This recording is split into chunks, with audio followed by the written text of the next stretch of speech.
bell. We have to be in the stadium 2 hours before the kickoff. So there's a lot of little things that have to be done before the game.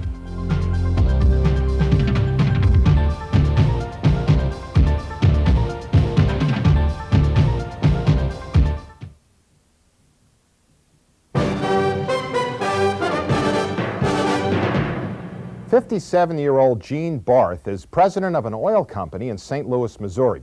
Yet over the past 17 years, he's found time to attend more than 300 NFL games. This week's cover story examines Mr. Barth's obsessive avocation. With that story, here's Andrea Kramer. Every weekend, for 5 months every year, the 8 men eating breakfast next to me rendezvous at a predetermined site somewhere within the continental United States. For each of these men, these weekend missions are challenging and rewarding, exciting and occasionally dangerous, and they're entered into with meticulous preparation and dedication.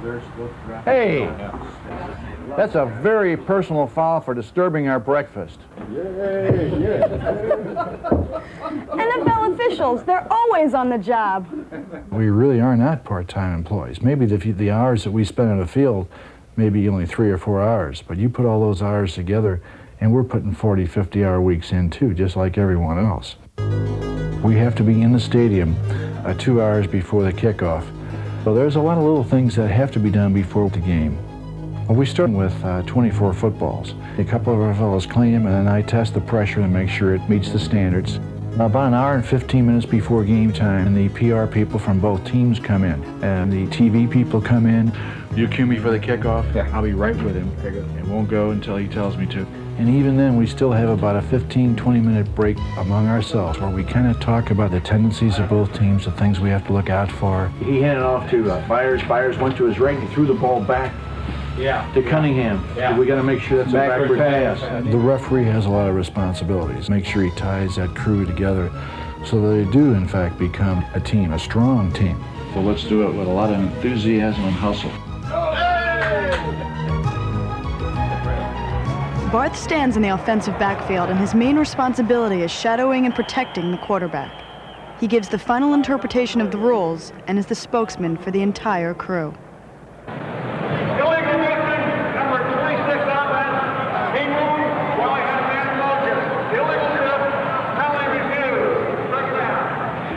At game's end, Barth transcribes every call onto his summary card, which he gives to a league observer who delivers it to the NFL office. There, every play and call is scrutinized by Art McNally, the supervisor of officials, and his staff. These critiques are analyzed by that officiating crew before the next week's game. You had to be up there where he is.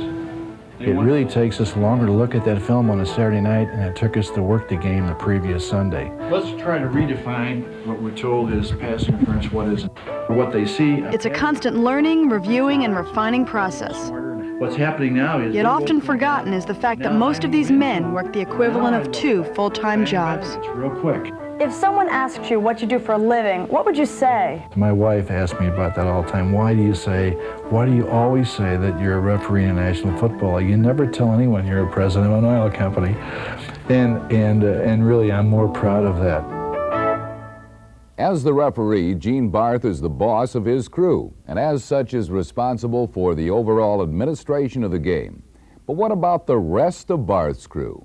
Well, as you might expect, each member has his own clearly defined responsibilities. My name is Frank Glover. I'm the head linesman, and my responsibility on game day is make sure that chain crew is intact and ready to go, so we don't want to give anybody more than 4 downs. After the ball snap, I move upfield, the pass should show, and I'm in a position to call interference across the field. My name is Bud Pfiffick. I'm from Youngstown, Ohio, and I'm an umpire in the National Football League. During the game, my major responsibility is to control the line play, the center to make sure that we have no illegal snaps, and then the center and 2 guards are my major responsibilities as far as holding are concerned. I'm Ray Dode. I'm a line judge. I've been officiating in the National Football League for 20 years. My duties basically are first to time the game. Then during the scrimmage play, I start out on the line of scrimmage opposite the head linesman. If a man starts in motion, I then back off the line to the offensive backfield, Then as the play moves downfield, I move downfield with it, and we go into what we call zone officiating.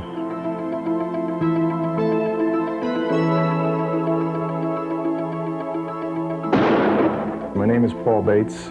I'm from Chicago, and I'm a back judge. Our responsibility is to watch the wide receiver on our side of the line, and when he goes downfield, we've got to be very careful. We watch for holding on him, we watch for illegal contact, and we watch for pass interference downfield. My name's Jerry Austin. I'm from Greensboro, North Carolina. I've been officiating the NFL for 6 years.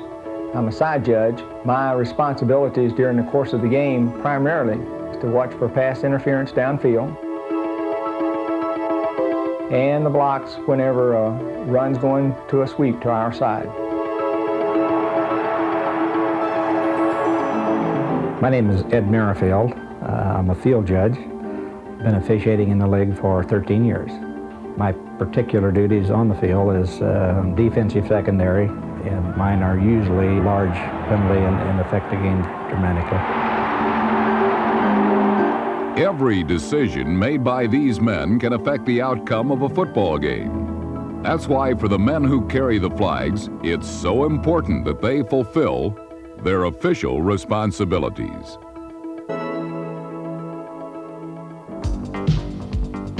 Stay tuned. There's more to come on This is the NFL.